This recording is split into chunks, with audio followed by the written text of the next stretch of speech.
Nessa noite eu quero pensar com você no tema vivo ou morto. Vivo ou morto.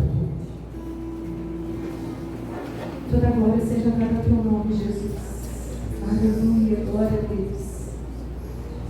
Eu quero começar perguntando para você: quem aqui tem desafios, problemas na vida, questões que precisa resolver? Quem aqui tem? Você tem? Eu tenho. Um monte. Vários. Os seus desafios são possíveis ou são impossíveis? Lívia, muita coisa é impossível, mas algumas coisas são possíveis. Só que aconteceu um grande problema, um grande desafio na história da humanidade. E só Deus podia resolver esse desafio. Só Deus podia resolver esse problema. E eu quero convidar você a abrir a sua Bíblia em Gênesis capítulo 2, verso 7, para que nós possamos ler a palavra de Deus. E eu quero dizer para você nessa noite que de todos os desafios que você pode pensar que você tem, o maior deles Deus já resolveu, amém? O maior desafio, o maior problema que aconteceu na história da humanidade foi você ser um morto-vivo. Quem não tem Jesus é um morto-vivo. E eu quero conversar e meditar sobre esse tema com você nessa noite. Gênesis 2,7 vai dizer: então o Senhor Deus formou o homem do pó da terra e soprou em suas narinas o fôlego de vida. E o homem se tornou um ser vivente. Em João, capítulo 20, pode ir para lá também. São os dois versículos que nós vamos usar para a meditação. João 20, verso 22. Jesus já ressurreto, aparecendo para os seus discípulos, disse: então soprou sobre eles e lhes disse: recebam o Espírito Santo. Você pode repetir isso? Recebam o Espírito Santo. Lá em Gênesis 2, quando Deus forma o homem do pó da terra, esse nome Senhor, ele traz duas palavras originais que são Yahvé Elohim. E Yahvé Elohim significam, primeiro, sabedoria e habilidade das obras que Deus pode fazer. E Elohim significa o Todo-Poderoso. E essas palavras, lá no original, elas demonstram toda a nossa debilidade, toda a nossa fraqueza. Porque o Todo-Poderoso, aquele que é capaz de criar todas as coisas, o Deus que fez tudo pelo poder da sua palavra, ele faz o homem. O Senhor, ele faz o homem. E a Bíblia diz, Gênesis 2:7, e a Bíblia diz que ele forma o homem do pó da terra. E esse verbo formar, você vai encontrar ele repetido na Bíblia 55 vezes. E ele faz menção à formação do barro nas mãos do oleiro. Então, todos os versículos que você lê na sua Bíblia, que fala de barro, o oleiro pega o barro e forma o barro e faz o barro, tem vários, tem 55 ocorrências desse verbo.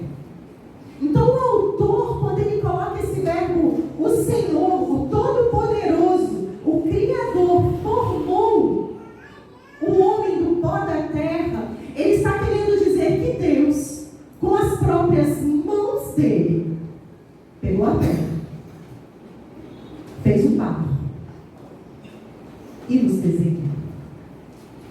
E a Bíblia vai dizer que nós somos formados à imagem e à semelhança dele. E eu fico pensando sobre isso, irmão, sobre essa grandeza de toda a criação, porque era tudo nada, nada existia, e do nada, nada se faz. Então tinha que haver uma causa inicial, um princípio para tudo, e isso só pode ser encontrado em Deus.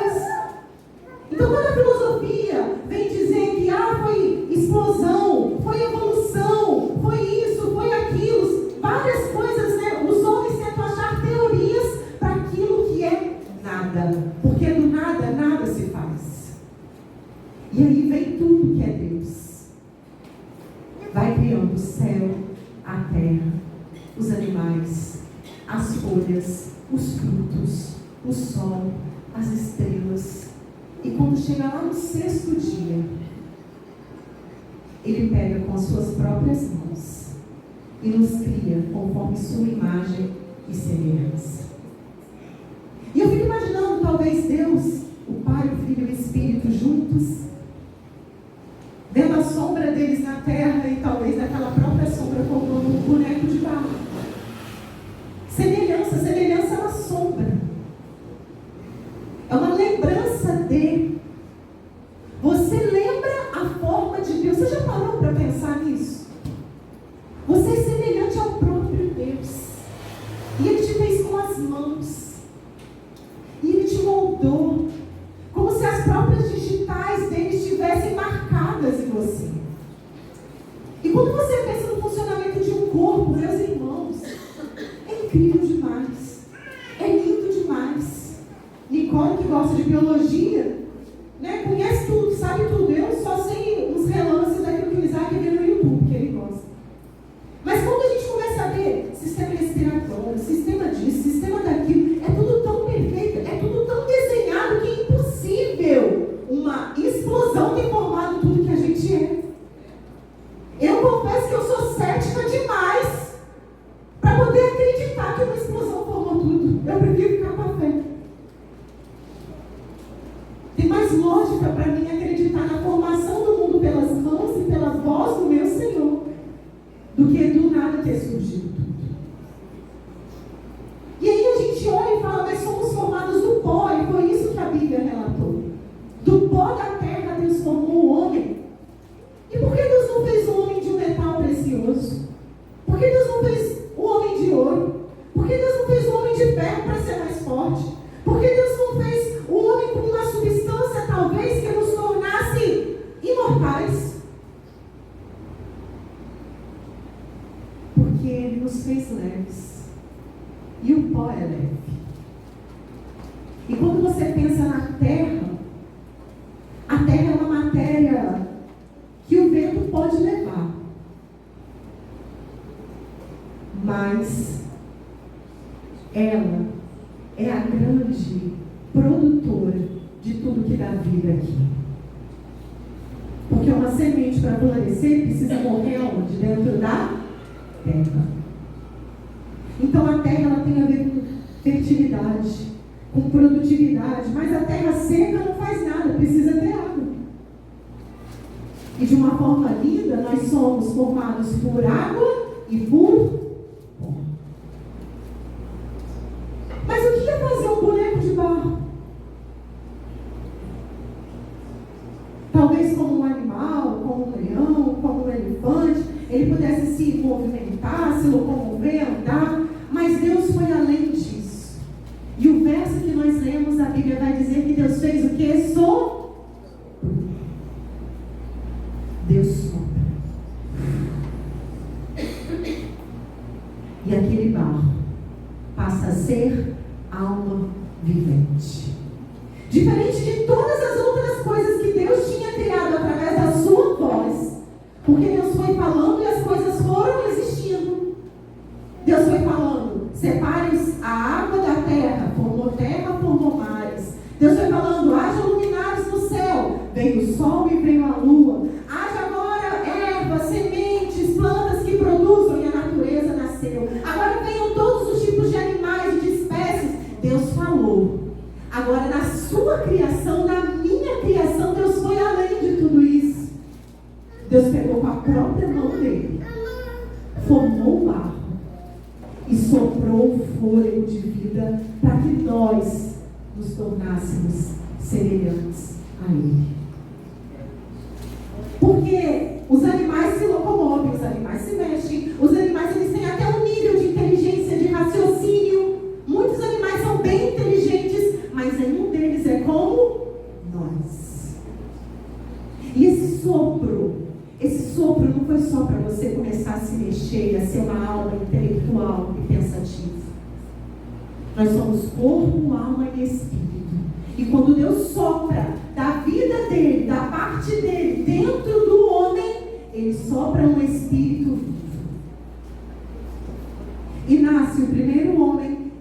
primeira mulher, totalmente vivos, corpo, alma e espírito. E eles eram tão vivos espiritualmente que eles conversavam com Deus. E a gente sabe disso porque quando eles pecam, a gente vê o próprio Deus indo ao encontro deles na viração do dia, no final do dia, no entardecer. Eles falavam com Deus frente a frente, eles eram amigos de Deus. Eles conversavam, eles viram o único homem, a única mulher que viram a face do próprio Deus foi Adão e foi Eva. Mas a gente conhece um pouquinho da história. E a gente sabe o que veio depois disso. A gente sabe que aconteceu a queda. Mas antes da queda, Deus, que é comprometido com a sua palavra, Ele deixa algumas leis estabelecidas. E aquilo que Deus fala, Ele não volta atrás. E eu quero pensar com você em duas coisas que Deus falou que Ele não podia voltar atrás. A primeira está lá em Gênesis 1:28, que Deus vai dizer assim: eu os abençoo e digo, sejam férteis, multipliquem-se, encham e subjuguem a terra. Esse verbo subjugar tem a ver com governar, dominar. Então tudo aquilo que Deus cria, Deus fala para o homem: você vai governar e vai subjugar tudo isso. Isso tudo vai estar abaixo de você. Você é uma criatura acima dessas outras coisas. E aí Deus falou: sejam férteis e multipliquem-se. E essa multiplicação aqui era multiplicar seres iguais a Adão e Eva, que eram totalmente vivos em corpo, alma e espírito. Então, se Adão e Eva tivessem tido filhos antes da queda, o filho deles também poderia conversar com Deus, falar com Deus, andar com Deus, estar com Deus, assim como eles estiveram. Porque quando Deus fala sobre multiplicação, Ele não vem dizer aqui, ó, quando vocês se multiplicarem, vai nascer um ser diferente. Não, vai nascer alguém semelhante a vocês. A segunda lei que Deus deixa é em Gênesis 2:17. Exceto da árvore do conhecimento do bem e do mal, vocês não devem comer. Se você comer desse fruto, você com certeza morrerá. Só que Adão e Eva não entendiam que eles iam morrer espiritualmente e não fisicamente. E aí a serpente vem e engana: vocês não vão morrer. E aí eu pergunto para vocês: eles desobedeceram, morreram sim ou não? Sim, não. Fisicamente, não. Mas espiritualmente, sim. E a partir daquele dia, daquela hora, daquele momento, todo ser multiplicado seria como eles, vivo fisicamente e morto espiritualmente.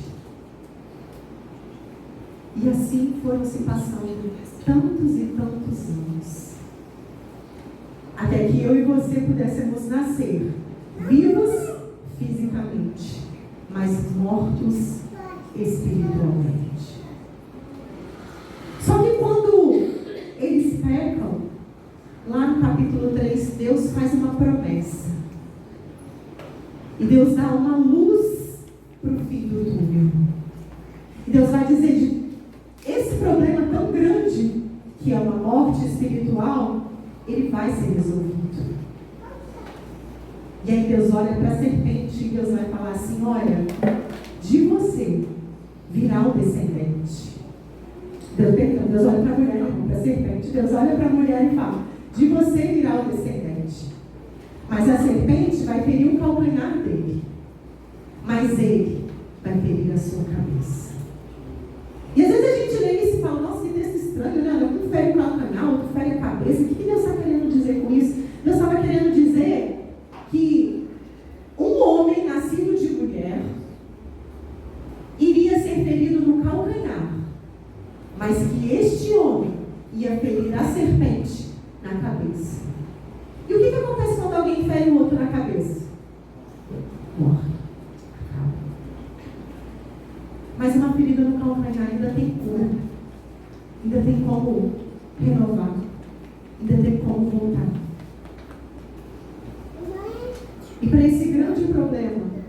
mortos-vivos. Milhares de anos depois, nasceu um homem na terra chamado Jesus. E às vezes, irmãos, a gente é tão familiarizado com a Bíblia, a gente vem tanto no culto, a gente acha que a gente já sabe tantas coisas, que a gente esquece da grandeza de tudo aquilo que Deus fez por causa da gente. Olha o que Deus fez por mim e por você. Lá atrás, por causa do pecado do homem e da mulher, esse pecado continuou se multiplicando, porque todo mundo que nascia tinha a marca do pecado. E o grande dilema era o seguinte: será que algum dia algum homem poderia ter o espírito vivo novamente? Como isso ia acontecer? Se toda a multiplicação ia gerar novos e novos homens e mulheres marcados e mortos espiritualmente, como isso seria, capaz de mudar? Como Deus ia se religar ao homem? Como o homem poderia ter acesso novamente a Deus? E a gente acha, não, tá tudo bem, Jesus veio, morreu na cruz, salvou, amém. A gente desmerece tudo aquilo que Ele fez. A gente esquece o grande problema da morte espiritual que aconteceu lá no Jardim do Éden, e a gente vive como se isso fosse tudo muito fácil, como se isso tudo fosse muito normal, como se a nossa vida de pecado fosse uma vida quase de prazer. Ah, Jesus vem, depois me perdoa. Eu erro mesmo porque eu sou pecador. E aí você começa a criar umas muletas dentro da sua vida com Deus, que ao invés de te aproximarem de Deus, te afastam cada vez mais dele. E é importante cada um de nós ter essa certeza, essa convicção. Antes de Jesus entrar na minha vida, eu era um morto-vivo. Mas agora que eu tenho a Cristo, eu vivo eternamente. Amém. Mas isso às vezes não aquece nosso coração, isso não alegra, isso não traz esperança. Sabe por quê? Lembra que eu perguntei dos seus problemas quando eu comecei? Porque você só está com o olho nos problemas. Porque você só está com o olho nas dificuldades. Porque você não consegue ver tudo aquilo de bom e grande que Deus fez e ainda está fazendo por você. Porque o nosso foco é muito mais naquilo que é passageiro do que aquilo que é eterno. Porque a gente está muito mais preocupado com esse corpo aqui que vai parecer que é pó e um dia vai ser plantado na terra de novo, do que com o meu corpo eterno que eu vou ter quando eu ressuscitar novamente.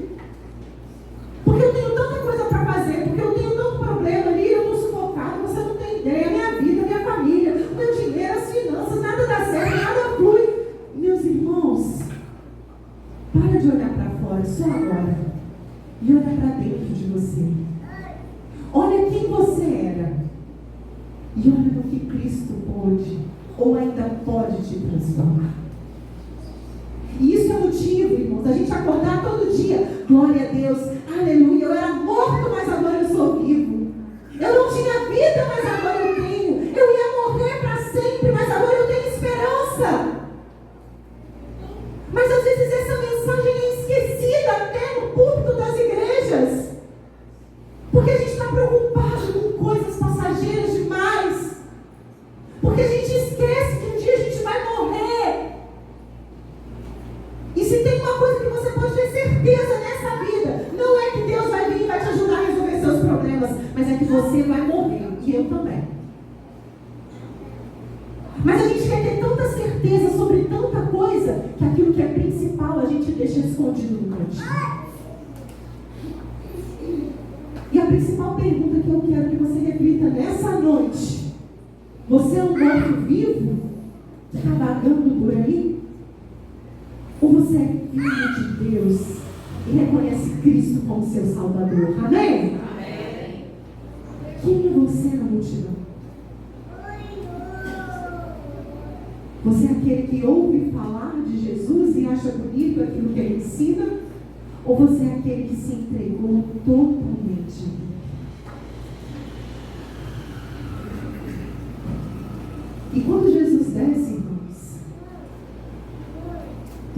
parece que a gente não consegue entender. Mas um Deus infinito coube no ventre de um homem finito. A Bíblia vai dizer lá em Filipenses que ele se esvaziou, que ele perdeu a forma gloriosa dele de Deus, que mesmo ele sendo Deus, ele não se apegou ao fato de ser como Deus, mas ele se esvaziou, ele abriu mão de tudo. E às vezes a gente quer deixar isso tudo muito mais bonito e a gente fala assim, ai, foi por você, foi por você. E foi! Não que não tenha sido, mas muito mais do que isso, foi por obediência. Não foi só por você, porque a gente se coloca num patamar muito alto quando é assim. Foi porque Deus pediu. Foi porque o pai chegou para o próprio filho e falou assim, filho, você, o único espírito vivo, vai ter que descer e andar no corpo de um homem. E eu vou te reduzir tanto, meu filho, eu vou te reduzir tanto, que você vai caber como um bebê dentro do ventre de uma mulher. Você vai crescer como uma criancinha, vai aprender a andar, vai aprender a falar, vai ser perseguido, vai ser odiado, vai sofrer humilhação, vai morrer, vai passar muita vergonha. Mas quando você fizer isso, todos aqueles que estão mortos voltarão à vida quando acreditarem em você. E essa é a verdadeira mensagem do Evangelho, meus irmãos. Um Deus grande, infinito, que abriu mão de toda a sua glória, de toda a sua grandeza, de todo o seu poder, de tudo aquilo que ele tinha de beleza no céu, para nascer num corpo de pó, assim como esse corpo que nós amamos. E eu amo o texto de Paulo, quando ele escreve aos Filipenses, ele fala exatamente isso. Ele foi obediente. Ele foi obediente. Irmãos, mais do que amor, obediência.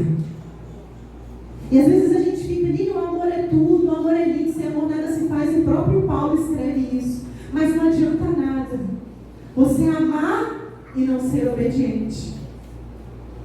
Não adianta nada você querer fazer boas obras e ser uma pessoa muito bonita, abraçar todo mundo e falar coisas boas e pensar em positividade e todas essas coisas de mindfulness que tem falado hoje em dia, se você não for obediente.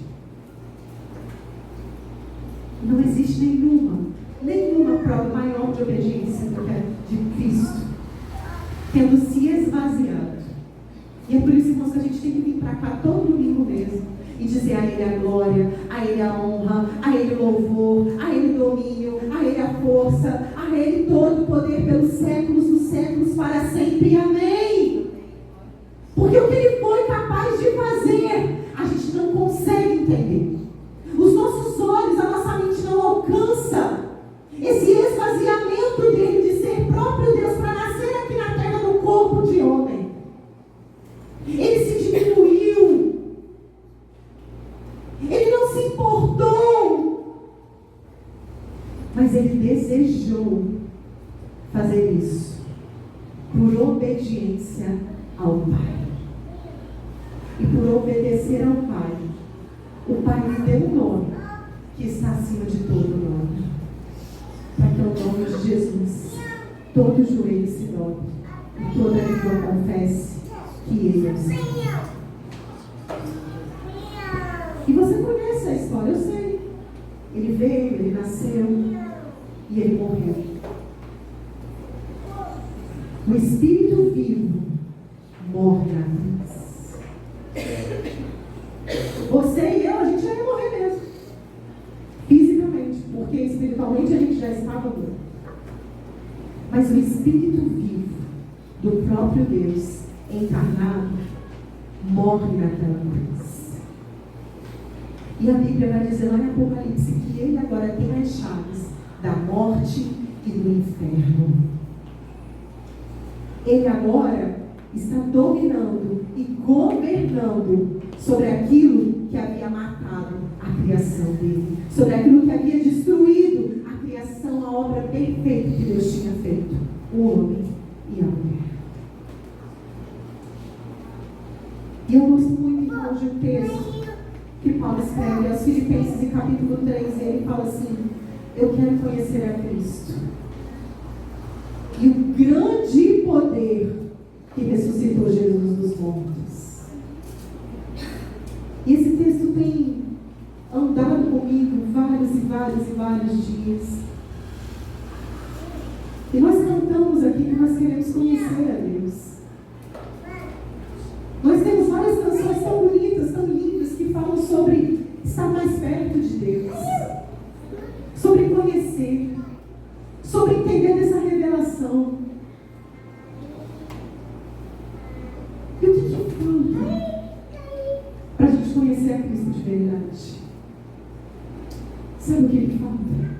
Querer. Assim como Paulo falou, eu quero conhecer a Cristo.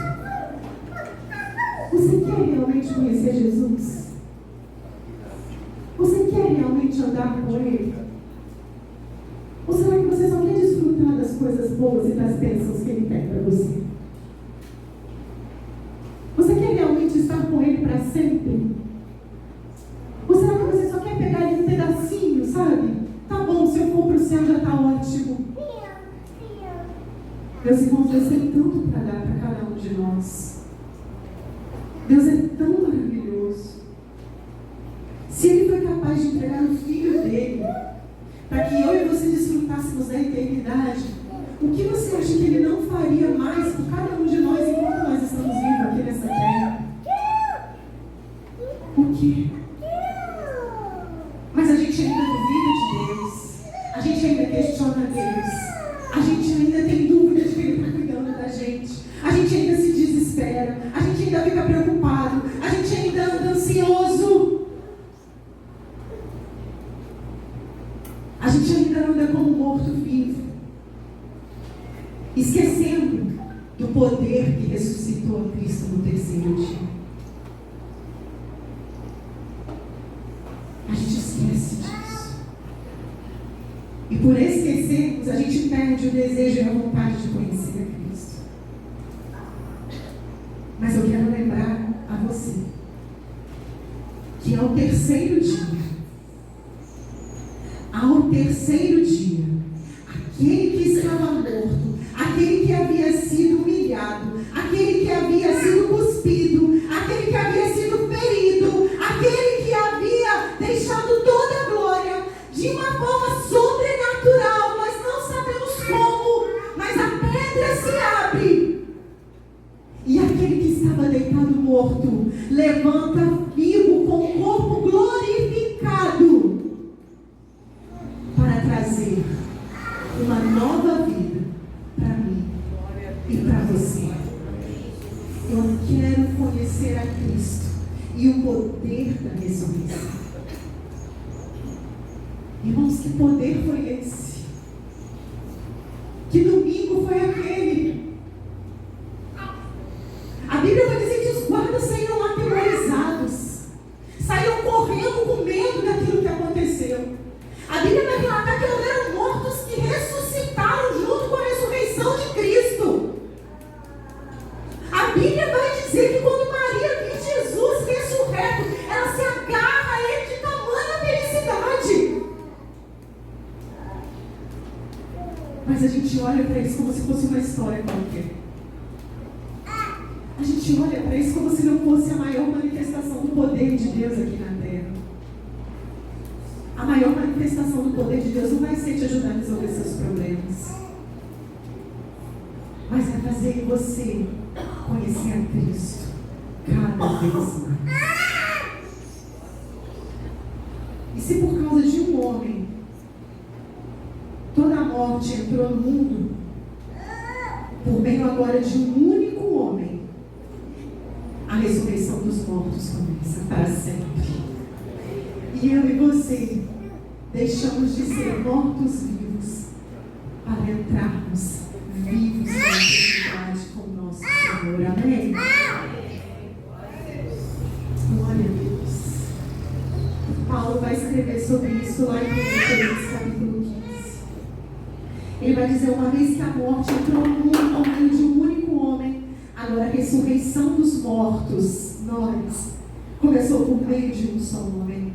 Assim como todos morremos em Adão, todos os que estão em Cristo receberão uma nova vida. E essa ressurreição tem uma sequência. Cristo ressuscitou como o primeiro fruto da colheita. E depois, todos os que são de Cristo ressuscitarão quando Ele voltar. Você vai estar lá? Eu estarei lá. Eu quero estar lá. O primeiro homem, Adão, se tornou um ser vivo.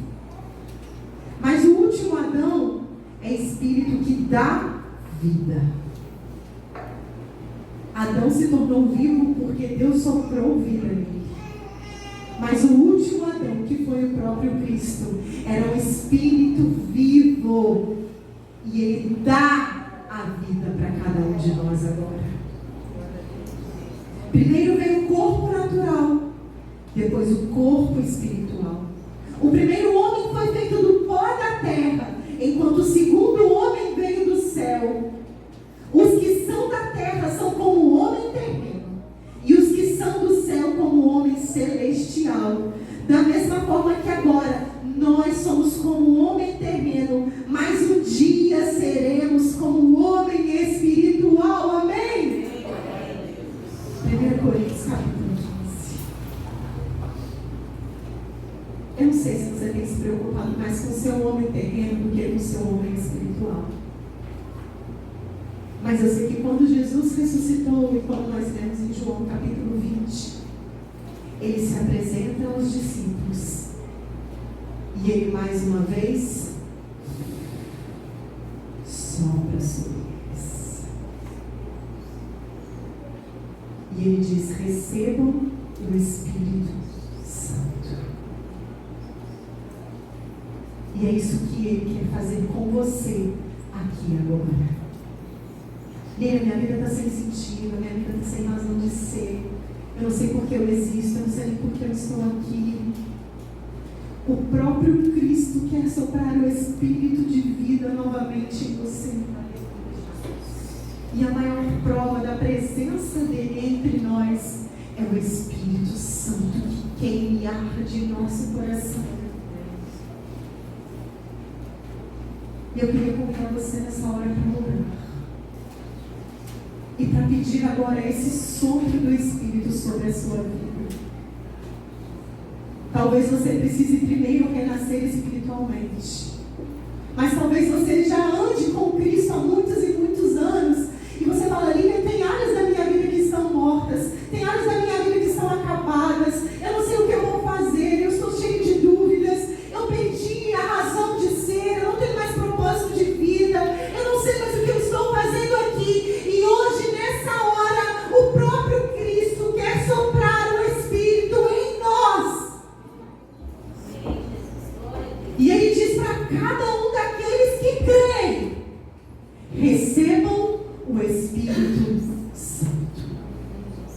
Recebam o Espírito Santo. Será que você pode pedir esse sopro divino agora? Esse verbo soprar só aparece essa vez no Novo Testamento. E ele faz menção ao primeiro sopro de vida. E é como se Jesus Cristo viesse agora e ressignificasse tudo aquilo que foi destruído por causa do pecado. Aquele primeiro sopro de vida que o homem virou as costas para Deus porque ele caiu e escolheu o pecado. Agora ele sopra novamente para que cada um de nós possa receber a vida eterna. Assim como o profeta, quando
Se você ainda é um morto-vivo,